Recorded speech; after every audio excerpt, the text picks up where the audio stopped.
13 number question देखें, दिया है HCF 252 594 बराबर 18, ज्ञात कीजिए LCM। ठीक है, तो इसको भी सूत्र के माध्यम से हम यहाँ पर ज्ञात करते हैं। देखें कैसे इसको लिखेंगे। यहाँ पर जो हमें दिया हुआ पहली संख्या ना, तो मैं यहाँ पर डायरेक्ट फार्मूला लगा लेता हूँ। क्या लिखूँ, क्योंकि मैंने अभी इस तरीके से क्वेश्चन कराया है। पहली संख्या और गुणे दूसरी संख्या और बराबर क्या होता है बच्चों, मासा और गुणे लासा होता है ना, ये फार्मूला होता है। ठीक है बच्चों, तो देखो यहाँ पर पहली संख्या कितना है भाई, 252 गुणे 594। ठीक है, और बराबर यहाँ पर जो दिया गया है क्या दिया गया भाई, मासा दिया गया है, मतलब HCF इसका मतलब मासा दिया गया है। लासा बताना है, जिसको LCM बोलते हैं, मैं LCM ऐसे लिख दे रहा हूँ। ठीक है बच्चों, तो 252 और गुणे 594। ठीक, और बटे कितना हो जाएगा, ये इधर आएगा तो ये बटे में हो जाएगा ना, तो ये ऐसे हो गया। अब देखो यहाँ पर हम इसको काट लेते हैं, तो इसको काटेंगे तो कितने से काटते हैं बच्चों, चलो छोटी संख्या से काटते हैं। तो 2 9 18 हो जाएगा, 2 1 2, 2 2 4 और 2 6 12, ऐसे हो गया ना बच्चों। ठीक है, फिर इसको काट लेते हैं, तो 9 से काट लूँगा तो काम बन जाएगा।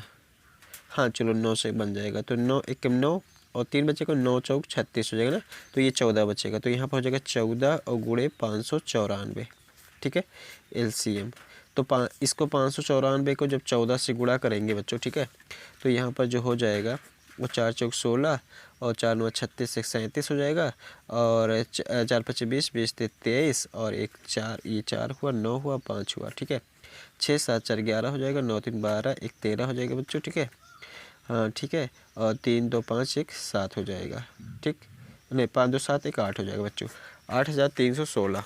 तो 8316 कौन सा ऑप्शन सही है बच्चों, ये C वाला ऑप्शन सही है। ठीक है, अगला क्वेश्चन देखें, प्रश्न संख्या 14, 148 बटे 185 की सरलतम रूप होगा। तो 148 बटे 185 का सरलतम रूप, तो इसको किससे काटते हैं बच्चों, तो इसको 2 से नहीं कटेगा, 3 से नहीं कटेगा, 3 से कट जाएगा, 3 से नहीं, 3 से 3 4, तो इसको मैं सोचता हूँ। तो देखो बच्चों इसको किससे कटेगा, जब देखो बच्चों जब ना पता हो कि मतलब कौन सी संख्या से कटेगा, जो समस्या आ रहा है, तो उसके लिए देखो क्या करो बच्चों। देखो ये 2 संख्या ना, इससे नहीं हमें ज़्यादा डिटेल में नहीं पता हो रहा है कि किससे कटेगा। तो देखो इसमें क्या कर लेना, जो बड़ी संख्या है, ठीक है, और जो छोटी संख्या उससे भाग कर लेना, और इसका निकाल लेना HCF भाग विधि से। ठीक है बच्चों, तो देखो HCF जब निकालेंगे इसको, तो ये कितना हो जाएगा, 148 ना, ऐसे बहुत बढ़िया चीज़ बता रहा हूँ। ठीक है, ये 8 7 15 हो जाएगा, और यहाँ पर 7 में से 4 निकालेंगे 3 हो जाएगा, फिर ऐसे 148। ठीक है, तो ये कितनी बार चला जाएगा, ये 4 बार चला जाएगा, तो 7 चौक 28 हो जाएगा, और 4 3 12 2 14 हो जाएगा। तो इस तरीके से देखा बच्चों, 37 से क्या हो गया, 148 कट गया ना, तो 37 से 148 कटा तो 185 भी कटेगा। ठीक है, देखो ऐसे देख लो, 37 से 185 कई बार जाएगा बच्चों, 5 बार, 5 7 35 और 5 15 और 15 3 18। तो इस तरीके से क्या देखा आपने, 37 से 148 भी कट रहा है और 185 भी कट रहा है। तो इसको 148 37 से काटेंगे तो 4 बार चला जाएगा, और इसको काटेंगे तो 5 बार चला जाएगा। इस तरीके से जो कट के हमारा सरलतम रूप आ जाएगा वो 4/5 आएगा। इस तरीके से ये वाला B वाला ऑप्शन सही हो जाएगा। ठीक है, अगला क्वेश्चन देखेंगे। अगला क्वेश्चन जो है, देखो बच्चों फिर मैं एक बार बता रहा हूँ, ये सभी क्वेश्चन अगर आप तैयार कर लेते हैं तो आपको और सारे भी कोई भी वीडियो इस चैप्टर बहुविकल्पीय फर्स्ट चैप्टर के कोई भी बहुविकल्पीय क्वेश्चन देखने की ज़रूरत नहीं पड़ेगी। ठीक है बच्चों, इसको जरूर तैयार कर लेना। दी गई संख्याओं में अभाज्य संख्या होगी, तो अभाज्य संख्या की जो स्टार्टिंग होती है बच्चों, अभाज्य संख्या स्टार्टिंग जो होती है वो 2 से होता है, 2 3 5 7 ऐसे डॉट डॉट। ठीक है, तो यहाँ पर देखो कौन सा अभाज्य संख्या हो जाएगा, 2 हो जाएगा। ठीक है, तो अभाज्य संख्या पूछ लिया जाता है, ध्यान रखना, वह बड़ी से बड़ी संख्या जिससे 245 और 1037 को विभाजित करने पर प्रत्येक दशा में शेषफल 5 प्राप्त होता है। तो जब भी इस तरीके से क्वेश्चन आएगा, बड़ी से बड़ी संख्या पूछेगा, तो इसको अपने दिमाग में बैठा लेना कि क्या करना है बच्चों। ये जो संख्या दी हुई है ना 245, जो शेषफल आएगा उसी को घटा देना है बच्चों। ठीक है, और 1037 है, इसको भी घटा देना जितना शेषफल बचाना है। ठीक है, और इसी का निकाल लेना बच्चों HCF, इसी का निकाल लेना HCF। तो देखिए HCF, ये कितना हो जाएगा बच्चों 240 ना, और यहाँ पे कितना हो जाएगा 1032।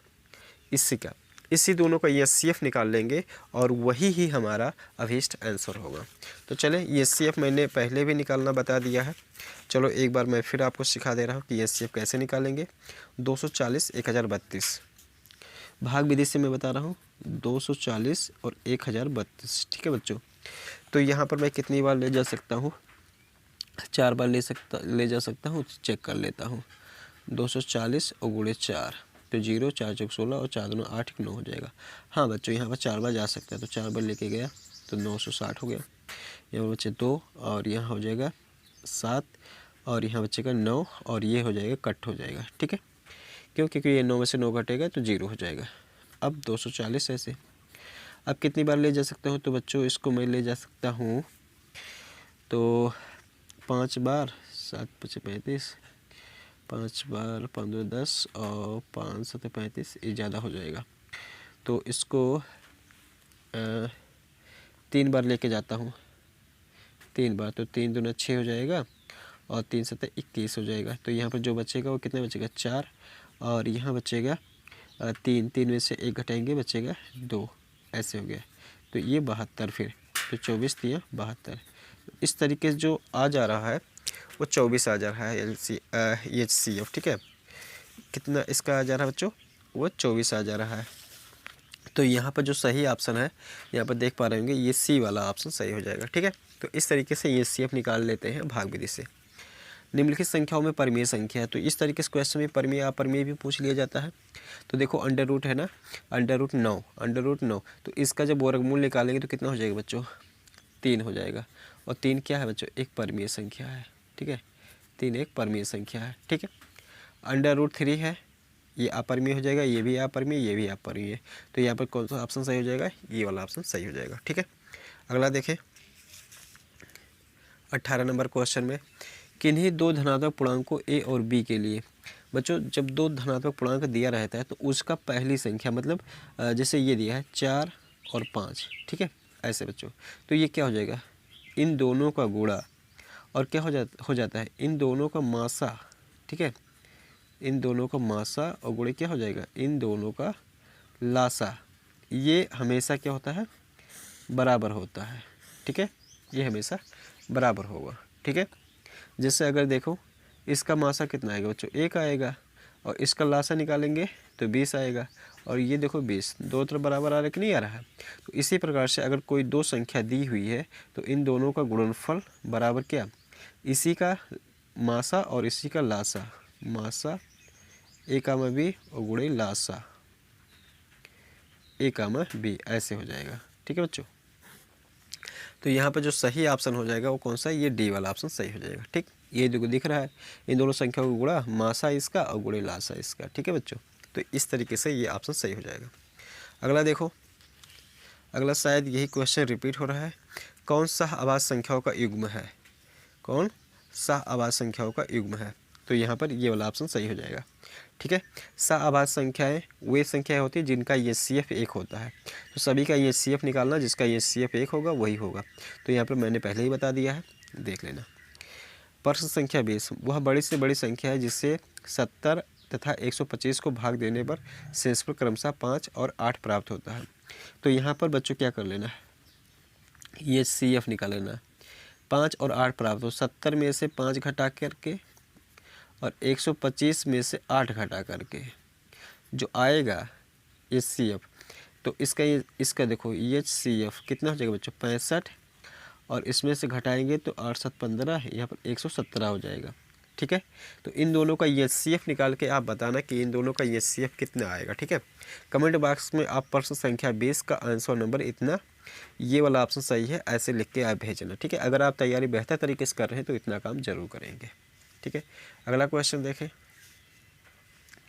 वह बड़ी से बड़ी संख्या जिससे 245 और 1037 को विभाजित करने पर प्रत्येक स्थिति में 5 शेषफल प्राप्त होता है। तो इस क्वेश्चन को तो अभी मैंने शायद बताया है, 240, इसको देखो, हाँ इस क्वेश्चन को मैं बताया हूँ, ठीक है। तो ये कौन सा क्वेश्चन नंबर था, ये क्वेश्चन नंबर 16 था, ठीक है बच्चों। तो यही क्वेश्चन फिर से रिपीट हो गया, तो इसको देख लेना। इसके बाद 22 नंबर में क्वेश्चन में देखिए, ये क्वेश्चन देखिए बच्चों कभी कभी 2 नंबर में भी आ जाता है, तो ये इम्पॉर्टेंट है। तो देखो प्रश्न संख्या 22, 17 गुणे 5 गुणे 11 गुणे 8 गुणे 2 प्लस 2 गुणे 11 एक भाज्य संख्या, ठीक है। तो भाज्य संख्या क्या होती है बच्चों, पहले ये समझो। भाज्य संख्या वही संख्या होती है जिसके 2 से ज़्यादा गुणनखंड होते हैं, 2 से ज़्यादा गुणनखंड होता है, ठीक है, गुणनखंड होता है, वो क्या होती है, भाज्य संख्या होती है। और अभाज्य संख्या केवल 2 गुणनखंड, केवल 2 गुणनखंड। कौन कौन बच्चों, केवल एक और वो स्वयं, ठीक है। तो यहाँ पर देखो, अगर इस वाले संख्या को देखो तो यहाँ ध्यान देना, मैं जो बताना चाहता हूँ, ये 11 देखो, ये एक पद है और ये एक पद है, इसमें 11 है बच्चों, 2 है, इसमें भी 2 है और ये 11 है ना। तो कॉमन ले लो, 11 गुणे 2 कॉमन ले लेंगे, क्या क्या बचेगा बच्चों, 17। ध्यान देना यहाँ पर, 17 और गुणे क्या बचेगा 5, और गुणा जो बचेगा वो 8 बचेगा, और यहाँ बचेगा 1, ठीक है। यहाँ पर ध्यान देना, 11 गुणे 2, और इन लोगों का जब गुणा कराऊंगा तो 8 17 और गुणे 8 25 40 और प्लस 1 ऐसे रहेगा। तो 11 गुणे 2, और ये देखो ये 0 हो जाएगा, 7 चौक 28, और ये हो जाएगा 4 कम 4 2 6 हो जाएगा, और प्लस 1 हो जाएगा। तो इस तरीके से 11 गुणे 2 और गुणे क्या हो जाएगा 681 हो जाएगा।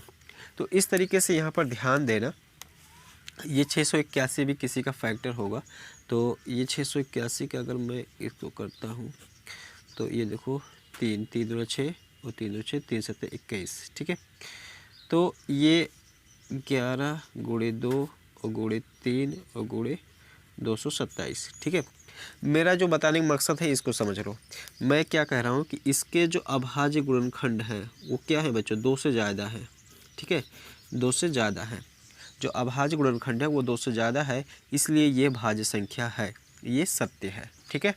अगर ये अभाज्य संख्या होता तो क्या होता, 2 ही गुणनखंड आते, लेकिन यहाँ क्या हो रहा है, 2 से ज़्यादा आ जा रहा है, तो इसलिए ये भाज्य संख्या है, ठीक है।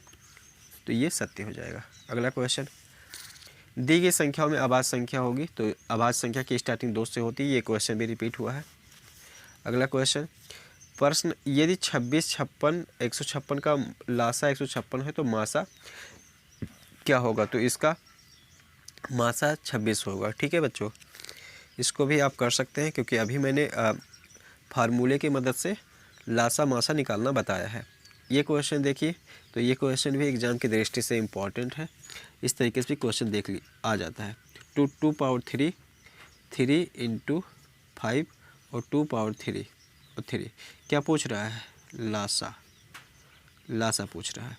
तो लासा जो दोनों में है, अगर दोनों का घात सेम है तो उतना लिख लेंगे, जो दोनों में है ऐसे और ऐसे। तो यह कितना, 8 गुणे 3 और गुणे 5, 8 5 40 और गुणे 3 बराबर कितना हो जाएगा, 120 हो जाएगा। तो इसमें कौन सा ऑप्शन सही, 120, ये वाला ऑप्शन सही हो जाएगा, ठीक है। अगला क्वेश्चन, एक शून्यतः परिमेय संख्या एवं अपरिमेय संख्या का भागफल हमेशा अपरिमेय संख्या ही होगा। इसको दिमाग में बैठा लेना, इस तरीके से क्वेश्चन भी आ जाता है, ठीक है। तो ये क्या है कि अगर परिमेय संख्या प्लस जोड़ रहे, घटाना रहे, गुणा रहे, भाग रहे, किससे, अपरिमेय संख्या से, अपरिमेय संख्या, तो हमेशा क्या आएगा बच्चों, अपरिमेय संख्या ही आएगा, अपरिमेय संख्या ही आएगा। इसको समझ लेना, दिमाग में बैठा लेना, ठीक है बच्चों। इस क्वेश्चन को मैंने पहले ही नंबर पे क्वेश्चन शायद करवाया हुआ था, तो मैं दिखा देता हूँ। ये देखिए दूसरा नंबर क्वेश्चन पे था, ठीक है। 27 नंबर क्वेश्चन दूसरे नंबर पे है, तो यहाँ पर दूसरा वाला बी वाला ऑप्शन सही हो जाएगा, ठीक है। तो इस तरीके से मैंने जितने भी बच्चों इस चैप्टर के सभी भी क्वेश्चन करवाए हैं बहुविकल्पीय, तैयार कर लेना। इसके अलावा बाहर से कोई भी क्वेश्चन नहीं आएगा, ठीक है। तो उम्मीद करता हूँ कि मेरे द्वारा पढ़ाया हुआ ये सब सारी चीज़ें आपको बेहतर तरीके से समझ में आया है। समझ में आया है तो वीडियो को लाइक करें, चैनल को सब्सक्राइब करें और ज़रूरतमंद बच्चों तक शेयर भी करें।